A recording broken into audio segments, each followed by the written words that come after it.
Ker smo prej govorili v zvezi s tem, da otroka vprašaš, kako je bilo v šoli, in itak reče, da ni bilo nič, ko je bilo v šoli nič. Tako, kot smo mi. Tukaj je en pomemben moment, ki se zgodi, je, da ti sprašuješ otroka, ki želiš, da komunicira, zato da boš ti vedel, kaj se mu v življenju malo dogaja, da boš znal korigirati, da boš pri stvari.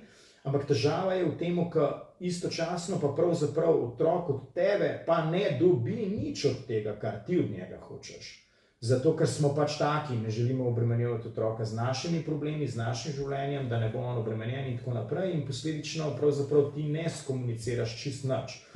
In se mi zdi, da je velikokrat pri tej komunikaciji ful pomemben, da ti tudi šeraš svoj life z otrokom, jasno, lahko šparaš nekih težjih stvari, malo to doziraš, ampak ti moraš tudi poskrbeti, da ti tudi poveš otroku, kako je šel tvoj dan, kaj si počel. Tudi če so to čist brezvezne stvari, videl sem unga, šel sem tja, kupil sem to. Nima veze. Ja, zgodilo se je že to, da v bistvu so se zelo navadili, da ko pridejo domov iz šole, je kako si.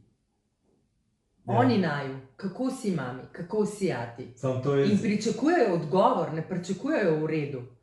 Pričakujejo odgovor, in tudi v bistvu, če si slabe volje, da rečeš, danes pa nisem imel najboljšega dneva, ne vem, to pa to se mi je zgodilo.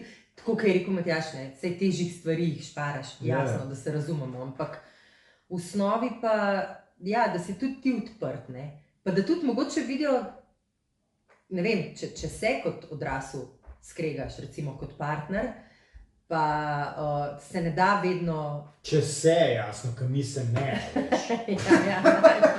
Če se, to samo za vas govorimo, ker se...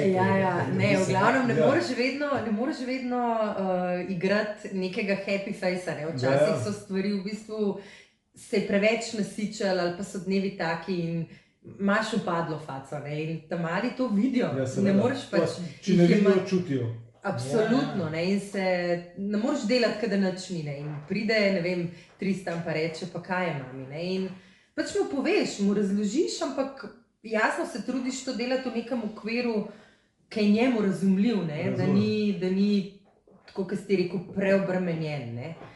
In isto je v bistvu, tako kot s tem pogovorom, kako si, isto je recimo tudi pač s to svojo elektronko, Mi vsi govorimo o tem, kako je preveč, kako so otroci preveč na telefonih, na TikTokih in tako naprej, ampak še vedno mi odrasli kar naprej vlačimo telefon s sabo, kar naprej ga imamo v rokah, In pač to je tako, To se mi zdi zelo dobra poanta, Torej, da jih pustimo biti deležni tudi našega življenja, ne glede od bele pa do črne, pač vseh od tega. Ker ko so moji starši kakšen odsvek iz njihovega življenja skomunicirali, ko sem bil že odrasel, je bilo tako, pa saj jaz sploh ne poznam tebe očitno. Pa si moj starš, pa cel life smo skupaj, vse, nič ne vem o tebi. Ampak to samo zaradi tega, ker nikoli niso nič komunicirali z nami. Sploh so hoteli samo, da mi komuniciramo z njimi, pa vse povemo. Pa ne vse, ti si rekel, da ni bilo nič zato, ker se nič pomembenega za tebe ni zgodilo, nisi dobil cene, nisi se tepel in to je bilo to. Ampak, saj pravim, ko pa oni tebe vprašajo, kaj pa ti z njim skomuniciraš, da si bil v štacuni, da si kupil to, da si z njim se slišal, da si neke čisto navadne stvari delal, je pa to pravzaprav točno to, da on pol tudi deli s tabo, tudi te čisto navadne stvari, s kom se je videl, kaj je bilo, brezvezne stvari. In tako, čez te pridemo tudi do pomembnih. Je v bistvu vstopna točka do človeka. Tako, vse to.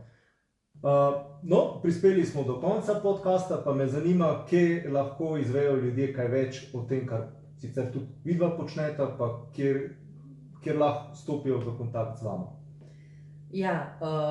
V bistvu to lahko naredijo kar prek najine spletne strani, curedbynature.org. Vsi tam preberejo, s čim se ukvarjava, oziroma naj jo kontaktirajo. Super. Najlepša hvala za ta intervju, ki je meni osebno zelo veliko pomenil. glede na to, da sem bil tudi poročna priča in poznam celo to zgodbo, je to tako fajn, da se tudi stvari zabeležijo za nazaj, kot neke, veš, ko en, ki piše te zgodovinske fakte in jih potem naši zanamci potem preberejo, ker se mi zdi, da to manjka, ne. Tako. Ja. Najlepša hvala, Alenka, ti si tudi preživela. Sem. No. Ja, In hvala tebi za tako lepo mnenje v nama. No? Ja. Z veseljem, zasluženo. Jaz mislim, da to sploh ne rabiš tako. Jaz se sem hotela reči, pa si tu začel govoriti, da je cela komedija. Ne, sam se to ti skozi delaš, ampak ok. To je cela komedija. Ne se to nikoli ni komplikacije. Ker ima žena vedno prav. Tako. Ja. To bojo bloopersi. No, tako.